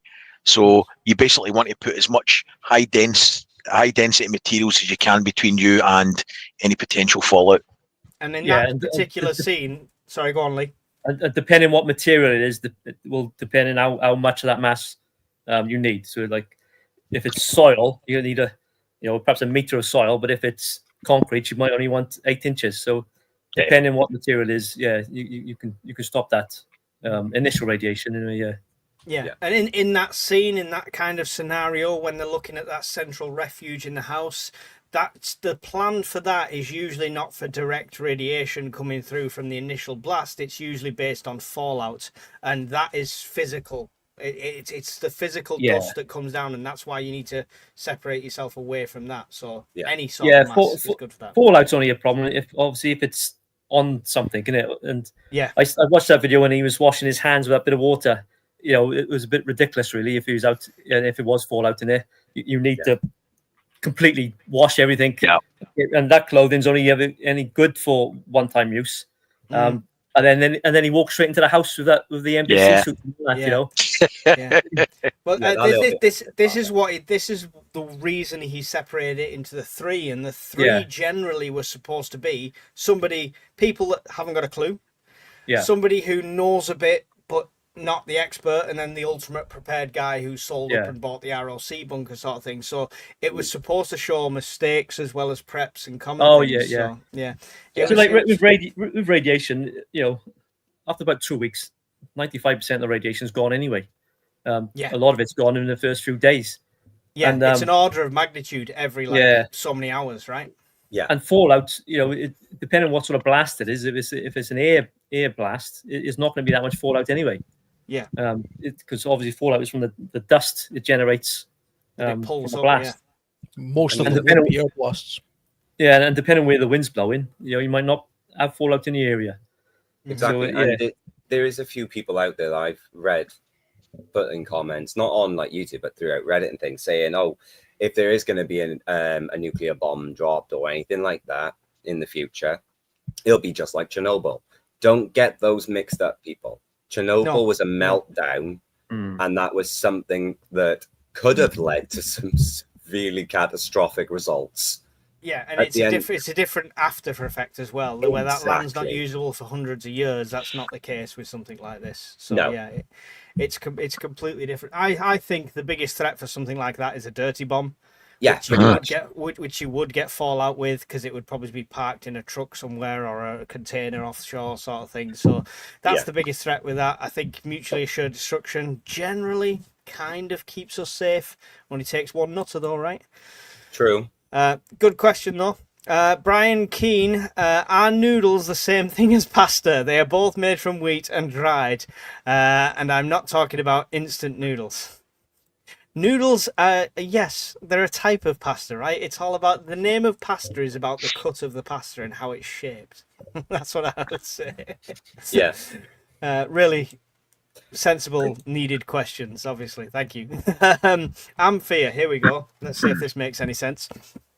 Does anyone want to add thermal and Gen 3 tube night vision monocular scopes to own the night when the lights go out? Thermal vision and stuff like that. Anyone have that as part of the preps? I mean, I've got night vision goggles. Oh, sorry, Brian. On you go, mate. No, on you go, mate. You're all good. I got a pair of night vision goggles, just a bog standard pair I managed to pick up off eBay. A guy was selling them on a vintage line, and I've checked them all over. They work pretty damn good. But I got a pair of night vision goggles only for the sole fact of, if shit hits the fan, I've got to go out. and forage for things to say my flashlight's charging or I haven't got any other form of flashlight or something like that on me, I'll take them with me then. But there is like a precious commodity that I managed to save for. It wasn't an essential prep, but my corporal said this is your night vision goggles. All right, eat your That's all you carrots, need. you'll see better in the dark. You've got to think, what is it you're going to use them for, innit? You know, I know I haven't got any, but boys around here use a lot of night vision for obviously shooting, boxing, that. Yeah. Thermals they don't use so much because you can't tell what that thermal image is. There's been a few fatalities in mid Wales because people have shot what they think is a deer or a fox because on the thermal camera, and it's ended up being a farmer. Night vision. Some of them only work if you need low light. So if it's total darkness, they won't work. Did nobody ask the question what the farmer was doing running across his field on all fours? Did nobody ask that question? Well, no, at a certain distance, all you can see is some sort of thermal image in it. Yeah. So what is the use for them? What are you going to use them for? Are you really going to go out in the middle of the night? With the thermal cameras or your night vision? For me, it's more about security. The chances of, and it would depend on the situation. Rather than advertising that we've got power and we've got light pollution everywhere, if you had a power issue, it would be tactically advantageous to have some passive night vision on and see who's walking about. If you're the only one who's got them, then you got the advantage, isn't it? So if it's everybody else got them, you have the advantage. The problem is as well, depending on how much you spend. So the ones I've got weren't particularly expensive. So in low light conditions, they'll work to a level. But if you want to get any sort of function in like pitch black, you've got to use the IR designator that's built in. And as soon as you put that on, anybody else with night vision, it's just drawn a bit of line right to you. So that as long as you're aware of how they work and what your expectations are, I mean, I wouldn't spend like $4 or $5 grand on Gen 3 night vision or anything like that. A couple £100 on something that will do a job to a level. I think that's reasonable. Yeah. As I said, you got to think about what you want them for. Yeah. What is it you want them for? Yeah, clay pigeon shooting at night time. Yeah. Yeah. There was a lad that he was the only one. He had a night vision scope at an a 48-hour airsoft event. Oh, we had fun that evening. Yeah. The only person with it was an advantage in that situation. I was at Coatpole Down in 2008 at an airsoft thing, and I had it on a replica SAW 249 on the block of flats in Coatpole Down where they've got the sangers built inside them. I was on the 4th floor of that looking through a night vision sight, just letting rip. I went through 18,000 BBs in a night. It was wicked. How many batteries did you go through? Oh, God, about 3 or 4, mate. It was brilliant. Fun and games. My thermal cloak can't be seen on IR night vision. Cost me £200. That's why he's elusive. He's very elusive. He's got a thermal cloak. There you go. What are you going to say to the police when they see you with your cloak on the ladder looking in somebody's window, though? You can't see me. I'm elusive. But she can. Community is key, but space is limited. Would you prioritize skills like a doctor, surgeon over friends and family for long-term SHF TF situation? I suppose Wishful Bumblebee's talking about taking them in. Alan, would you prioritize people with skill sets over useless long-distance family members, or are you not that cold-hearted? There's plenty of things I would prioritize over some of my family members. All right, starting with another can of beer. This is a prepper channel, not Jeremy Kyle. We're not going. It's a tricky question because I mean, what does that mean, really? I mean, are we talking about you're in a castle and it's got a capacity of 20, and you can only let a certain number of people through the door? I mean, obviously, a doctor is a useful person to know. So that's a useful skill set, or a surgeon, especially a surgeon. Would I prioritize prioritize them over a family member or a friend? Well, probably not. No, I mean, they wouldn't be my family or friends otherwise. You know, Yeah. it's, and it depends how close of a family member is. You know, it's like it's a strange question because you would have to be very specific about what we are talking about. Are you on a life raft and it can only hold 10 people? You know, and they're in the water, and you know you have to sort of save a certain person.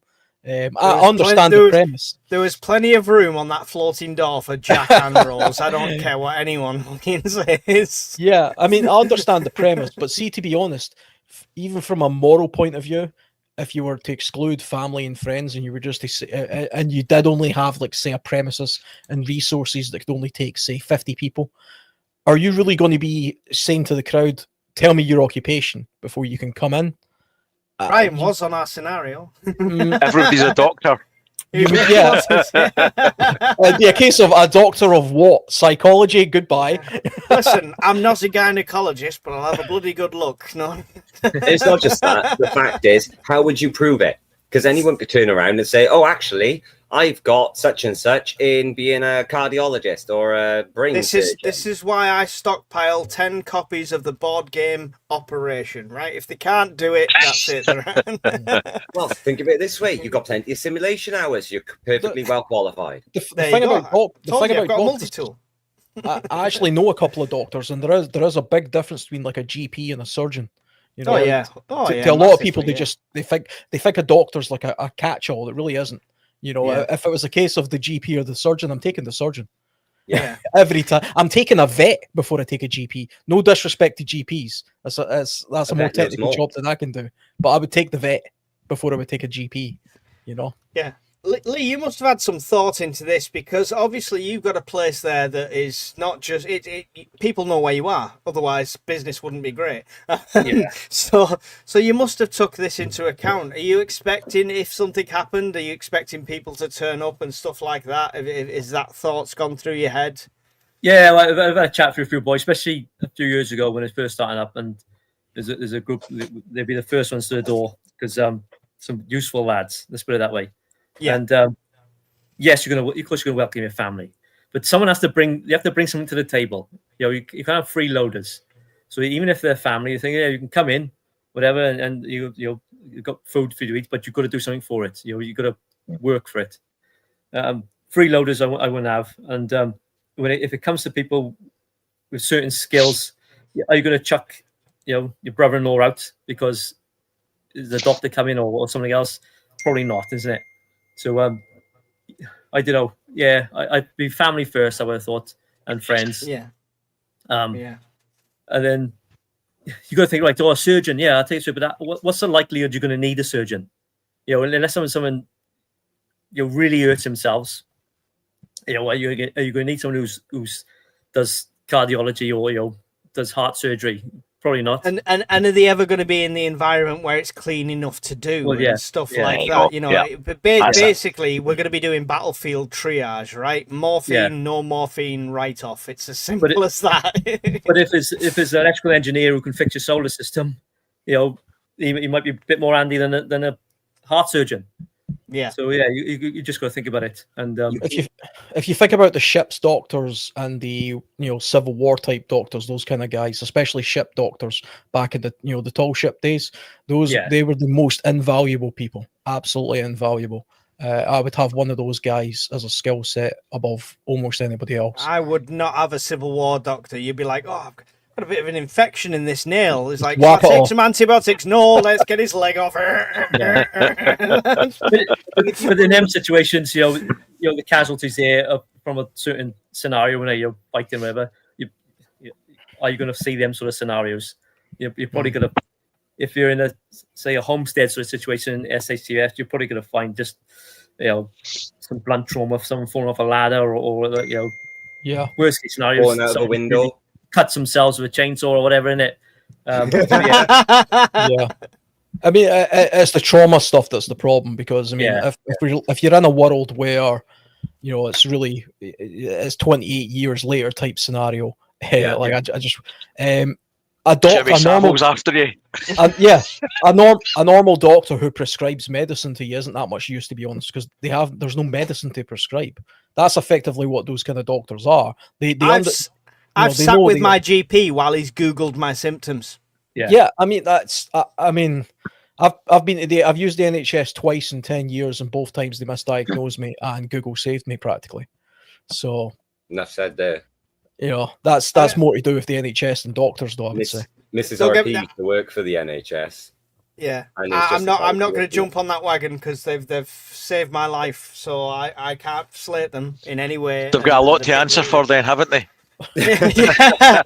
The reason I'm torturing you all, blame the NHS. Brian, they're the reason he converted from Pepsi to cola. See, they've got no Yeah. answers. I know. They said if you want to live longer, stop drinking that Pepsi fucking Just poison. before that question does disappear, though, there is actually a scenario going on at the moment you can kind of use as a good scenario, in a sense. Look at all the hospitals in Gaza. Look at how they've got different surgeons, but it's not just surgeons anymore. You've got GPs rolling in there now helping out. You've got vets rolling in there helping out. There's your idea, the situation similar to what we were just talking about. You know, for them, their shit is already at the fan, and they've got vets, GPs, and surgeons all bundling into what hospitals are left. Yeah, I mean, knowledge is power at the end of the day. So It no is. matter which, if you've gone through the study to become a doctor, no matter what area of medicine you've gone through, you've had to do a certain amount anyway. So they're always going to be an invaluable asset. But I think I'm with Lee. It's going to be family first. And if there's room for you and you're not going to be a completely useless drain on my resources, then yeah, there's probably a place for you. You've Yeah, got to also I'm just used quickly. to You've got that. to if you think you're going to be in a situation where you're the one getting to pick and choose who comes into the castle, whether they're a doctor or a vet, Mm. what have you got to offer? Unless you own the castle, you know. Yeah. Listen, The there's doctor's only going to one be rule. looking at I'm you in and charge. thinking, There's only one rule. I'm in charge. That's the only rule. Will you guys do a video to show what is in your bug out go bag, not get home bag? Didn't I do that? Did I? Yes. I'm Yeah. doing one probably next week with that new bag because I need to kit it out anyway. So I'll do one next week. Yeah, My video- Lee's already done some great ones. You've already done bug out bags and that, haven't you, Lee? Yeah, and I am going to do my own.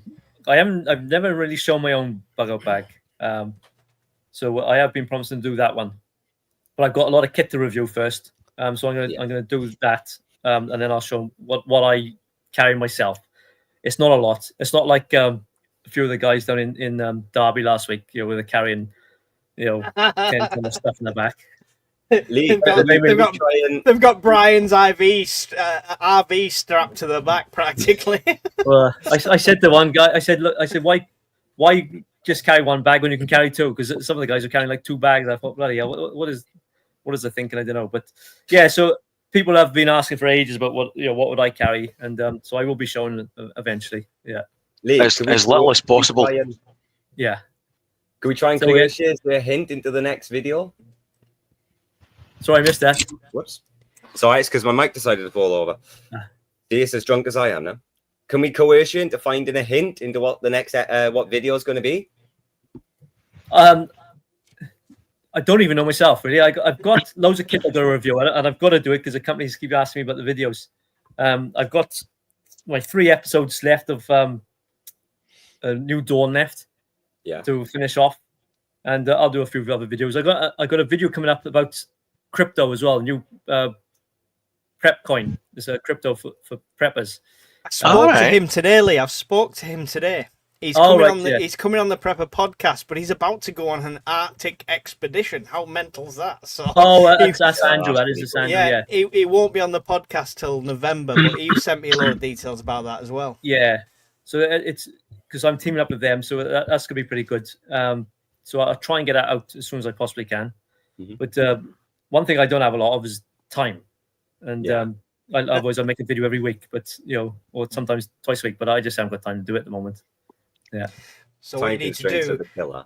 you all need to share Lee's content, get him up to over like 150,000 subscribers, then he can hire somebody to make the videos for him, and he just Yeah.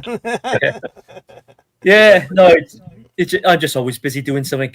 Yeah, and I'll plan. I'll do a video today, and then also something crops up, and I got to do that first. So, yeah, I just do it when I can. It's the same with us. We're held up. We got videos ready to go up. I'm just waiting on my intro music to get sorted out, and that is taking forever. I think we're all the same. Life gets in the way. Unless you're Brian, then Yeah. you're just a lazy ass YouTuber. Yeah, My intro sorted. I've been off a month already. You should have a back catalogue of content. Yeah, I know. I've got to go see the surgeon on Tuesday, so I'll know whether I'm going to be getting an operation of my foot or not, or a cast, or Christ knows what else. So I'll know a bit more on Tuesday. Good luck with it. Good luck with it. He told you. I'll sort you out. I've got some colloidal silver and multi-tool. That's all you need. Yeah, but you didn't want to put it in my ankle. I know where you wanted to put it, and I'm sure that's not in a textbook. It's Don't all forget part the of the admin. process. Trust the process. Lucy Dartmoor, will you guys do video short? Yeah, we've already seen that one. Sorry, Yeah. I'm clicking the same things twice. There we go. Question for Brian. Are you going to invest in the clear solar panels that can be attached to windows? Not till the price comes down. So you can actually buy windows, and you have been able to do it for a couple of years, that they've got if you ever remember Ford, when they brought out the heated windscreens, you could see the very fine wires through the windscreens. Yeah.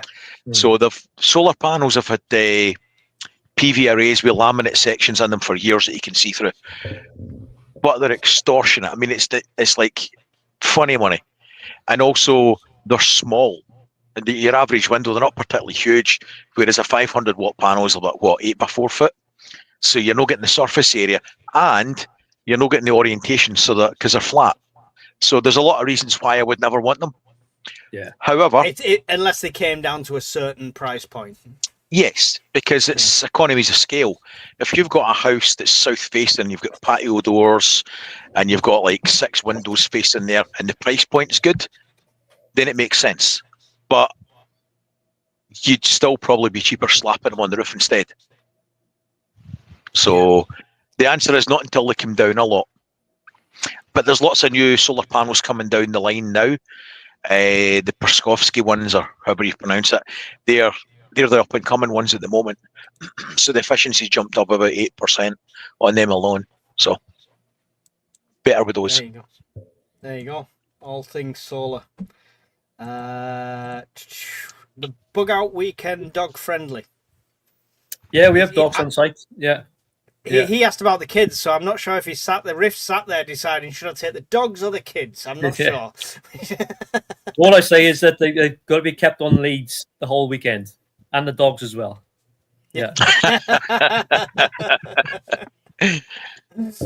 There you go. I'm bringing my little one, so your dog can babysit my little one. There we go. Problem solved. Everyone's a winner. How big is the prepping community getting in the UK, as we like to keep low key, different to some countries? I think that's kind of disappearing. We're trying to push that out. That's what I started the channel purely based on it's not a secret society. You can send me email death threats or all you want. And that's not me exaggerating. Brian saw the emails. I sent him the emails that I've received. Yeah, I've had them. It's fun. Yeah. But I think it's growing because I've gone from 0 to 10,000 in a year, right?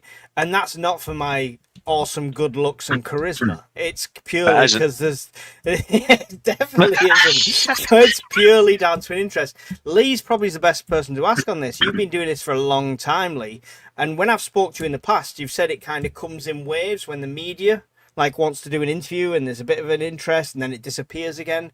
But recently, have you seen it getting more and more? Oh yeah. I've got a community database. And there must be there's hundreds and hundreds of names on that, and all over the UK. And I send a lot of emails out today. And all I do is I put a page, which is say for the northeast or southwest, and on there is a list of people, and they can contact each other to form their own groups, and that's growing and growing all the time. And you can also see obviously with the prepper meets, isn't it? There's more interest in that, and they're spreading out. So obviously there's interest there, and the people are coming on board with the communities, which is key, isn't it? I think as someone said before, the more people are prepared, the less chance people are going to turn savage, if something happens. Should the gotta- government do more though? Oh, the government are always a waste of time, and they But other governments. every other government's issuing pamphlets. Should ours be Yeah. doing more?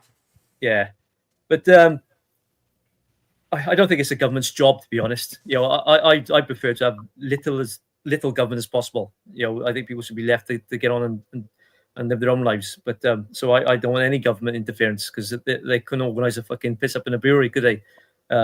So they will do stuff every now and again just to show face. You can't say that anymore because we've got evidence they can definitely organise a piss up during a lockdown. Oh yeah. Lee. So yeah, like the recent ones they were doing, they was issuing out, you know, pamphlets or whatever, and that's only because every other government was doing it, and then they thought they better do something themselves. But a lot of it is just common sense. Isn't it? So yeah, as a community, I think it is growing, and that can only be a good thing. Yeah, Definitely. Can I just bounce off that for just a second, off Elusive's question and talking of the government needing to do more and whatnot? Lee, because you have the Hello. bug out shop itself, even though prepping is gaining a bit more popularity, have you noticed any rise in nuisance people coming into the store? no. What do you mean by nuisance people? So like there was I won't name names obviously, but there's a place towards Bristol way, I should say, that I go to get some prepping gear. And Fool, they've you noticed- fool! You're going to the wrong shop. I know. I'm sorry. I'm a betrayer.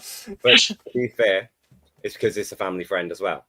But they've noticed more so in the last 8 months, more of a rise of people who've gone on and trolled a load of channels to do with prepping, going in store and basically saying it's a load of nonsense, prepping's a load of nonsense, and they basically shatter glass, go in, just cause a load of going around and What being is genuinely wrong with people? Yeah. What- No, it's No, just that they said they've noticed a rise in a lot of people who are against prepping actually coming out and saying it. How can you be physically or morally against prepping? Right? No idea. I understand when you sit back and go, "Ha, them guys are crazy." Somebody's just posted the Cornwall meet on the Moss group because one of their newspapers put a thing. Read the comments in that; they're hilarious. One of the comments about me was, "I thought Sinead O'Connor was dead."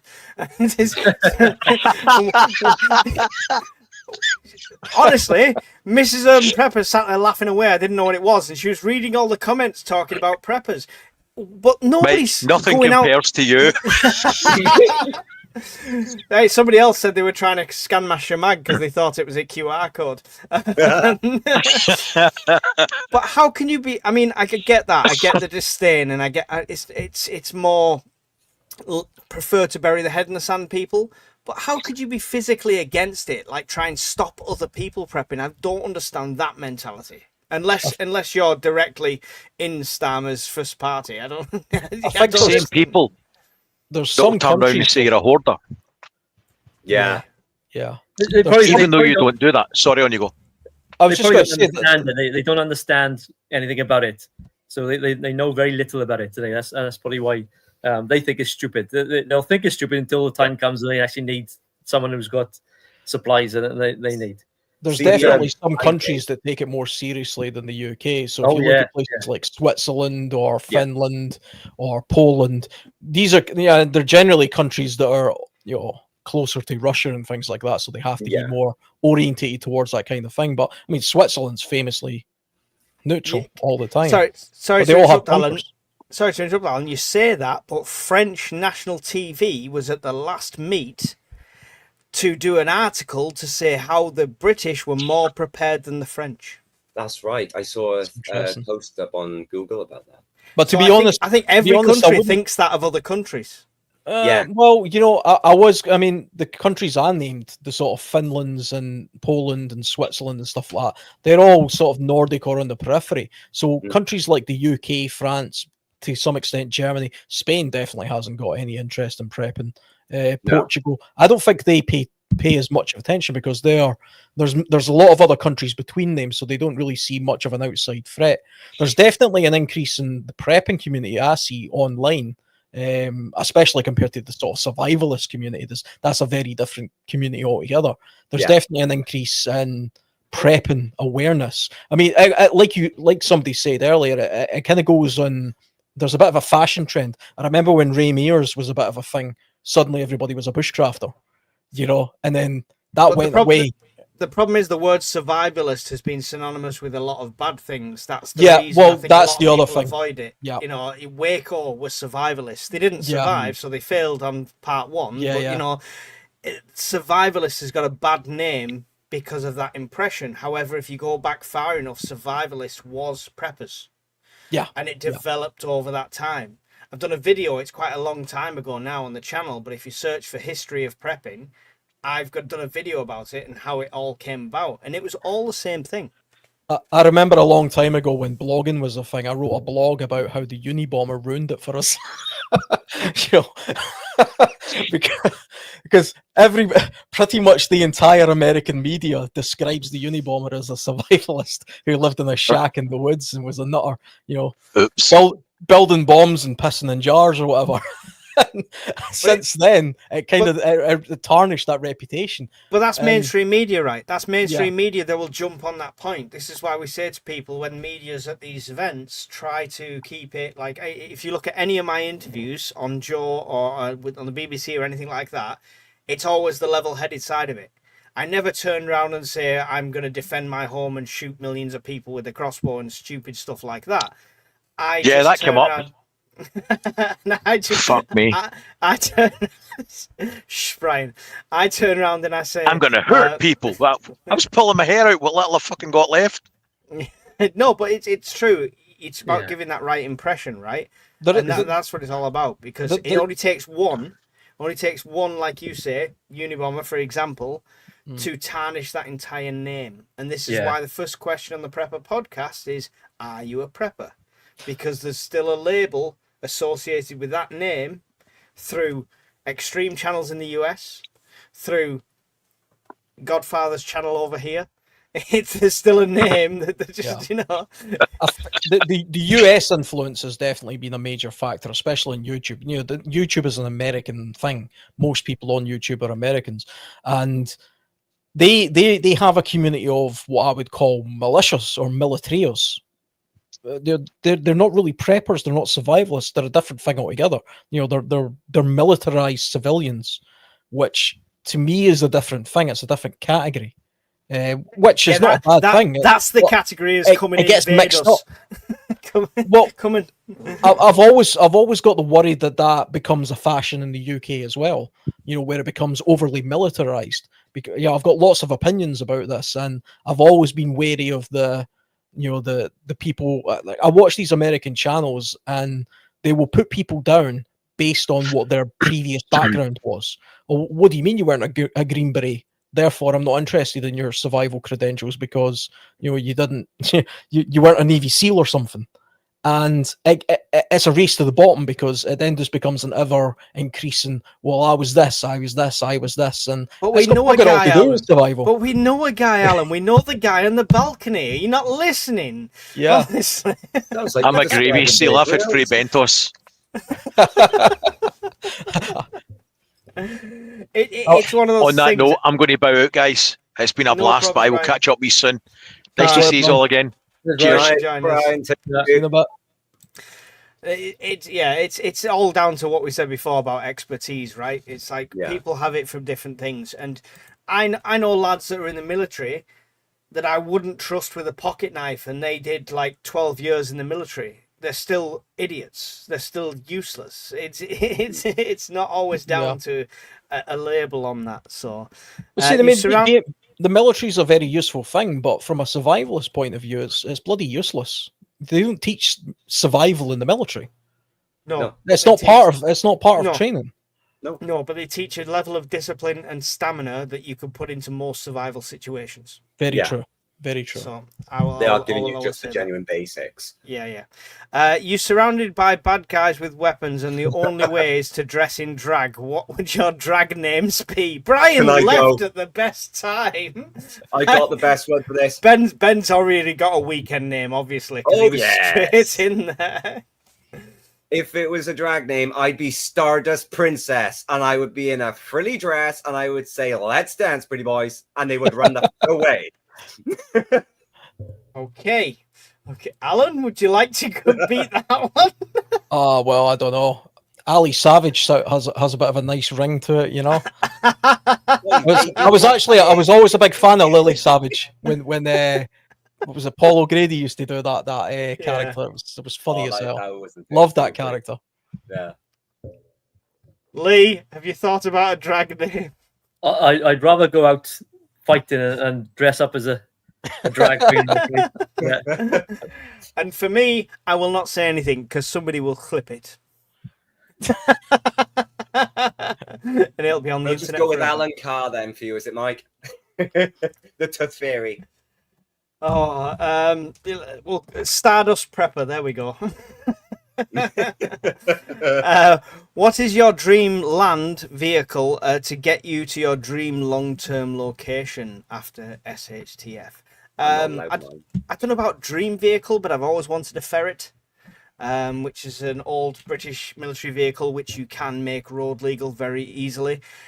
It's a bitch to drive, though. It's not like a normal car to drive, but I've always fancied one of them. Any thoughts in putting military vehicles into the bug out, Lee? I have thought about it, and you do get occasional, military vehicle on some of the auction sites, so it would be pretty cool. But you want a vehicle that's reliable. It doesn't matter what it is, really. If you're thinking off-road, you obviously want a 4x4 or something, but you want something that's going to work. That's your dream vehicle. And unfortunately, like some of the modern vehicles, they're not that reliable. You can't fix them for a start. They're built these days, so you can't fix the bloody things. Your computer bloody running. My EV, you can't open the bonnet. You can't open the bonnet on it. You've got 60 kilowatt battery in there. You just can't mess with it. Yeah. So I've got myself a Ford Ranger, and that'll go just about anywhere. But realistically, are you gonna be off the roads? Are you going cross country? So any vehicle will do as long as it'll get you to where you want to go. Yeah. You could say, oh yeah, I'd have a big RV and then it's got bloody gun ports and all that, But yeah, you're not living in the real world if you're thinking that sort of vehicle. You just want something. As long as you're the mechanic and you know absolutely everything about that vehicle, right? My granddad always said, as soon as you buy a vehicle, buy the Haynes manual to match. It's as simple as that. And they don't make Haynes manuals for new vehicles now. So well, that's what I said. You can't bloody fix your vehicles these days. They make it impossible to fix them. It's all computers and special screwdrivers. Yeah. This is it. Well, I'll be my ferret, so I'll be all right. Alan, have you got a vehicle that you'd have as your dream?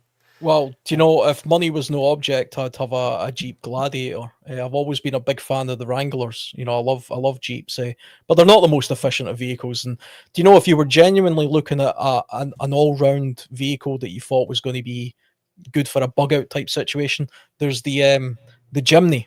It's a very small 4x4 vehicle, petrol, fantastic. Tons of farmers use them.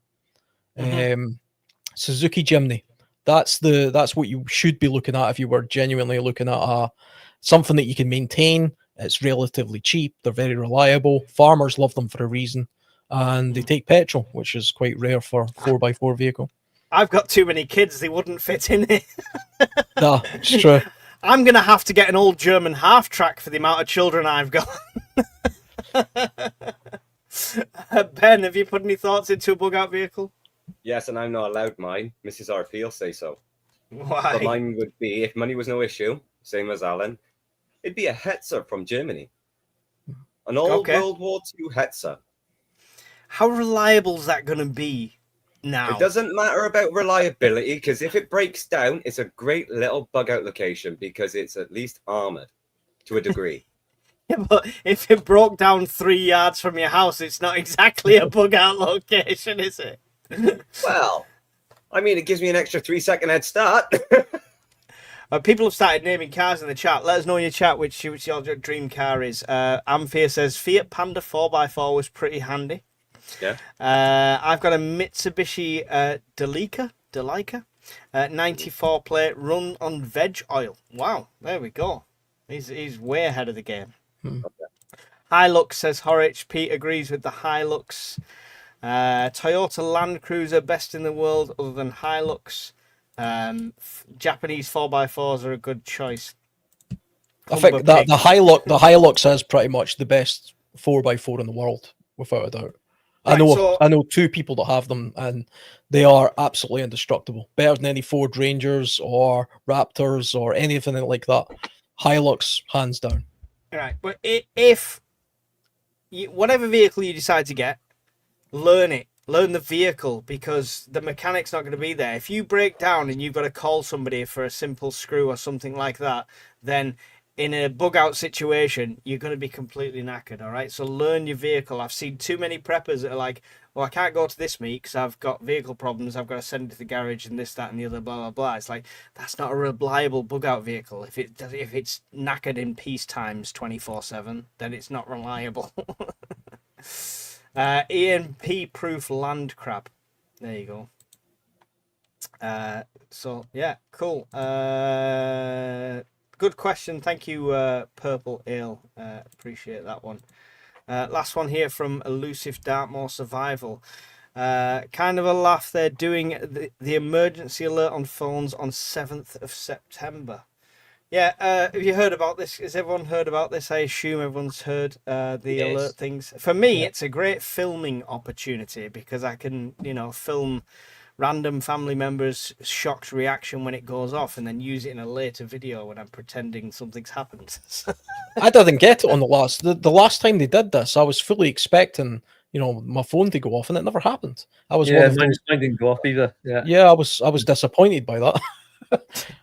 You've Clearly- actually got it turned on some phones. I actually read it on the Gov website. If you go and read on Gov's website about this test on the 7th of September, there's a little small section that states if you go in on iPhones, go in on the settings, you can turn it off or turn it on. Yeah, lots of people did that after the last one. Yeah. And lots of people I know who are preppers did that in the last one. I'm like, yeah, because I don't want them to know. I don't want them to be able to ping my phone. I'm like, it's Intel. It's free Intel. Yeah. Leave it on. Yeah. Why would you not want that? Thank you to Colin, who's just brought another space on the wheel for Sunday for the bug out raffle. That's just come through. Thank you, Colin. Which will be fun. Cool. I think that's it for questions. Do you remember when they did one of the people in Hawaii? Yeah. Oh, I saw a thing about that the other day. That was did anybody else see that? No, I don't I think remember did. it. I do remember this. So they put an alert out basically saying that missiles were inbound to the island of Hawaii, and it was like a test that went out wrong. It never said test on it or anything like that. So people literally thought game over. And like all sorts of chaos happened with it. They do also give a bit of a false sense of security as well. I haven't had an alert on my phone, so everything must be okay. So I'll just do nothing. Yeah. It's a single point of intel. Use more than one. I'm going to say thank you to my panel this evening because I'm going to call it a night because we're nearly hitting the 2-hour mark and I could feel my eyes closing after this working week. Thank you to Ben. Ben, do you want to quickly tell people about your channel before you go? Yeah, same as always, people. Renegade Preppers UK, me and Mrs. RP. We've got our videos ready to go. As soon as the intro music's all ready, we'll be doing up our Bug Out Bag episodes. Lee, you're a bigger YouTuber than me. They already all know you, but quickly tell them about the Bug Out YouTube channel before you go. Yeah, what's it called? I don't even know what it's called these days. It's Bug Out Shop channel, I think it's called. I don't do many videos as I should do, but there are videos on there to look at. I cover everything from hints, tips, and gear reviews. Yeah, that's it. Hey, there you go. And honestly, go and check out Lee's channel. The comedy value on some of the videos is brilliant. Great sense of humor. Great guy. Alan, quickly tell us about the World Survivalist before you go. Yeah, you can find me just at World Survivalist. It used to be mostly just camping videos and documenting that kind of stuff. There's kit reviews on there as well. I'm going to start including more prepper related type things. And recently I've had more people saying to me I should demonstrate more skill. So there's going to be skill based things on there like traps and all this kind of stuff. So that'll come in the future. Awesome. And I want to see the review of that water thing when you get it. So that should be cool as well. Yeah, I'll be there at some point. Miss Worms posted everyone's channels links during the chat anyway, because she's an absolute awesome moderator. So big thank you to Miss Worm and Evil and all my other moderators in the chat. Don't forget about the Scottish Prepper Meat that's it's selling out fast. Don't forget about the Bug Out sponsored raffle that's for Help for Heroes. All them links are in the description below. Thank you to all my panel tonight. Thank you to everyone on the network that makes this possible. And I will see you all in another video really soon. Goodbye. Bye, everyone.